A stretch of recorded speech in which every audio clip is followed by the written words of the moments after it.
Hi friends, ಮನೆಯಲ್ಲಿ ತರಕಾರಿ ಇಲ್ಲದೆ ಇರುವಾಗ ಏನು ಅಡುಗೆ ಮಾಡಬೇಕು ಅನ್ನೋ ಟೆನ್ಷನ್ ಇದ್ರೆ ಈ ವಿಡಿಯೋನ ಪೂರ್ತಿ ನೋಡಿ. ಕೇವಲ 1 ಕಪ್ ಕಡಲೆ ಹಿಟ್ಟು ಮನೇಲಿ ಇದ್ರೆ ಸಾಕು. ಚಪಾತಿ, ಪರೋಟ, ರೈಸು, ತಂದೂರಿ ರೊಟ್ಟಿ ಎಲ್ಲದಕ್ಕೂ ಕಾಂಬಿನೇಷನ್ ಆಗಿರುವಂಥ ಒಂದು ರೆಸಿಪಿಯನ್ನು ಇವತ್ತು ಶೇರ್ ಮಾಡ್ತಾ ಇದ್ದೀನಿ. ಮೊದಲಿಗೆ ನಾನಿಲ್ಲಿ 1 ಕಪ್ ಆಗುವಷ್ಟು ಕಡಲೆ ಹಿಟ್ಟನ್ನು ತಗೊಂಡಿದ್ದೀನಿ. ಸೊ ಹಸಿ ಕಡಲೆ ಹಿಟ್ಟು ಅಂತ ಕೂಡ ಹೇಳ್ತೀವಲ್ವಾ, ಅಂಗಡಿಯಲ್ಲಿ ಸಿಗುವಂಥ ಕಡಲೆ ಹಿಟ್ಟು. ಈಗ ಇದಕ್ಕೆ 1 ಚಮಚದಷ್ಟು ತುಪ್ಪವನ್ನು ಸೇರಿಸ್ಕೊತಾ ಇದ್ದೀನಿ. ನಂತರ ಇದಕ್ಕೆ ಅಜ್ವೈನ್, ರುಚಿಗೆ ತಕ್ಕಷ್ಟು ಉಪ್ಪು, ಸ್ವಲ್ಪನೇ ಇಂಗನ್ನ ಕೂಡ ಸೇರಿಸ್ಕೊತಾ ಇದ್ದೀನಿ. ರುಚಿಗೆ ಇಲ್ಲಿ ನಾನು ಹಸಿಮೆಣಸಿನಕಾಯಿ ಪೇಸ್ಟ್ ಅನ್ನ ಸೇರಿಸ್ಕೊತಾ ಇದ್ದೀನಿ. ಕಲರ್ಗೋಸ್ಕರ ನಾನು ಇದಕ್ಕೆ ಸ್ವಲ್ಪ ಅರಿಶಿನವನ್ನ ಕೂಡ ಸೇರಿಸ್ಕೊತಾ ಇದ್ದೀನಿ. ಚೆನ್ನಾಗಿ ಇದನ್ನ ಮಿಕ್ಸ್ ಮಾಡ್ಕೋಬೇಕು. ನಾವು ಇದಕ್ಕೆ ಬೇಕಂದ್ರೆ ಈರುಳ್ಳಿ ಕೂಡ ಸೇರಿಸ್ಕೋಬಹುದು, ಚೆನ್ನಾಗಿ ಅನ್ಸುತ್ತೆ. ನಾನು ಈಗ ನಿಮಗೆ ಪ್ಲೇನ್ ಆಗಿ ಮಾಡಿ ತೋರಿಸ್ತಾ ಇದ್ದೀನಿ, ಸಿಂಪಲ್ ಆಗಿ. ಸ್ವಲ್ಪ ಸ್ವಲ್ಪ ನೀರನ್ನ ಹಾಕ್ತಾ ನಾವು ಇದನ್ನ ಸ್ವಲ್ಪ ಸಾಫ್ಟ್ ಆಗಿ ಕಲಿಸ್ಕೋಬೇಕು. ಜಾಸ್ತಿ ಗಟ್ಟಿನೂ ಕಲಿಸ್ಕೋಕ್ ಹೋಗ್ಬೇಡಿ, ಜಾಸ್ತಿ ಮೃದುವಾಗಿ ಕೂಡ ಕಲಿಸ್ಕೋಬಾರ್ದು. ಸಾಫ್ಟ್ ಆಗಿ ಈ ರೀತಿ ಕಲಿಸ್ಕೊಂಡ್ರೆ ಸಾಕು. ನೋಡ್ತಾ ಇರ್ಬೋದು. ಈಗ ಚಿಕ್ಕ ಚಿಕ್ಕ ಗಾತ್ರದ ಉಂಡೆ ಮಾಡಬಾರ್ದು, ಜಸ್ಟ್ ಮುರ್ಮುರ್ದು ಎಣ್ಣೆಯಲ್ಲಿ ಇದನ್ನ ನಾವು ಫ್ರೈ ಮಾಡ್ಕೋಬೇಕು. ನಾನಿಲ್ಲಿ ಒಂದು 4 ರಿಂದ 5 ಚಮಚದಷ್ಟು ಎಣ್ಣೆಯನ್ನು ಬಿಸಿ ಮಾಡಕ್ಕೆ ಇಟ್ಟಿದ್ದೆ. ಅದರಲ್ಲಿ ಎಷ್ಟಾಗತ್ತೆ ಅಷ್ಟು ಚಿಕ್ಕ ಚಿಕ್ಕ ಪೀಸಸ್ ಮಾಡಿಕೊಂಡು ಸೇರಿಸ್ಕೊಳ್ಳಿ.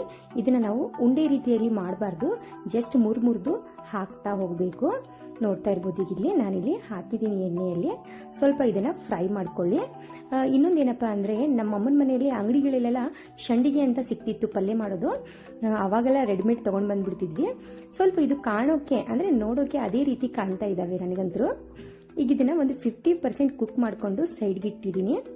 ನಂತರ 2 ಚಮಚ ಎಣ್ಣೆಯಲ್ಲಿ ಜೀರಿಗೆ, 1 ಪಲಾವ್ ಎಲೆ, ನಂತರ ಇದಕ್ಕೆ ದೊಡ್ಡ ಗಾತ್ರದ 1 ಈರುಳ್ಳಿಯನ್ನ ಸೇರಿಸ್ಕೊತಾ ಇದ್ದೀನಿ. ನಿಮ್ಗೆ ಗ್ರೇವಿ ಜಾಸ್ತಿ ಬೇಕಪ್ಪ ಅಂದ್ರೆ ನೀವು ಇದಕ್ಕೆ ಗೋಡಂಬಿ ಕೂಡ ಸೇರಿಸ್ಕೋಬಹುದು.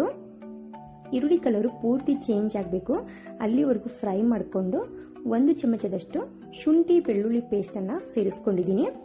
ಈಗ ಇದರ ಹಸಿ ವಾಸನೆ ಹೋಗೋವರೆಗೂ ಫ್ರೈ ಮಾಡ್ಕೊಳ್ಳಿ. ನಂತರ ಒಂದ್ ಕಡೆ ಈಗ ಮಸಾಲೆಯನ್ನ ರೆಡಿ ಮಾಡ್ಕೊಳ್ಳೋಣ. ಟೊಮೆಟೊ, ಕೊತ್ತಂಬರಿ ಸೊಪ್ಪು, ರುಚಿಗೆ ತಕ್ಕಷ್ಟು ಹಸಿಮೆಣಸಿನಕಾಯಿದು ಪೇಸ್ಟ್ ಮಾಡಿ ಸೇರಿಸ್ಕೊತಾ ಇದ್ದೀನಿ. ನಿಮ್ಗೆ ಗ್ರೇವಿ ಬೇಕಪ್ಪ ಅಂದ್ರೆ ನೀವು ಗೋಡಂಬಿ ಪೇಸ್ಟ್ ಅನ್ನ ಕೂಡ ಸೇರಿಸ್ಕೊಳ್ಳಿ.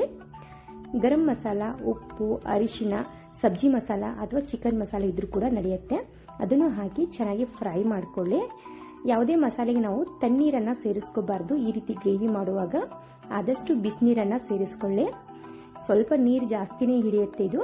ನೀರನ್ನ ಹಾಕೊಂಡು ನಂತರ ನಾವು ಹುರಿದಿಟ್ಟಿರುವಂತ ಶಂಡಿಗೆಯನ್ನ ಇದಕ್ಕೆ ಸೇರಿಸ್ಕೋಬೇಕು. ನಿಮ್ಗೆ ಬೇಗ ಆಗ್ಬೇಕಪ್ಪ ಅಂದ್ರೆ ಒಂದು ಕುಕ್ಕರಲ್ಲಿ 1 ವಿಸಿಲನ್ನ ಕೂಗಿಸ್ಕೊಳ್ಳಿ. ಇದು ಕುಕ್ ಆದ ನಂತರ ನನಗೆ ಕಸ್ತೂರಿ ಮೇಥಿ, ಕೊತ್ತಂಬರಿ ಸೊಪ್ಪನ್ನ ಸೇರಿಸ್ಕೊತಾ ಇದ್ದೀನಿ. ಈ ಶಂಡಿಗೆ ಇದೆಯಲ್ವಾ, ಪೂರ್ತಿ ಹಣ್ಣಗೆ ಕುದಿಬೇಕು, ಅಲ್ಲಿವರೆಗೂ ಕುದಿಸ್ಕೊಳ್ಳಿ. ಬಾಣಲೆಯಲ್ಲಿ ಕುದಿಸ್ಕೊಂಡ್ರೆ ತುಂಬಾ ಟೈಮ್ ಹಿಡಿಯುತ್ತೆ. ನೀವು ಕುಕ್ಕರಲ್ಲಿ 1 ವಿಸಿಲ್ ಹಾಕೊಂಡ್ರೆ ಸಾಕು, ಚೆನ್ನಾಗಾಗತ್ತೆ.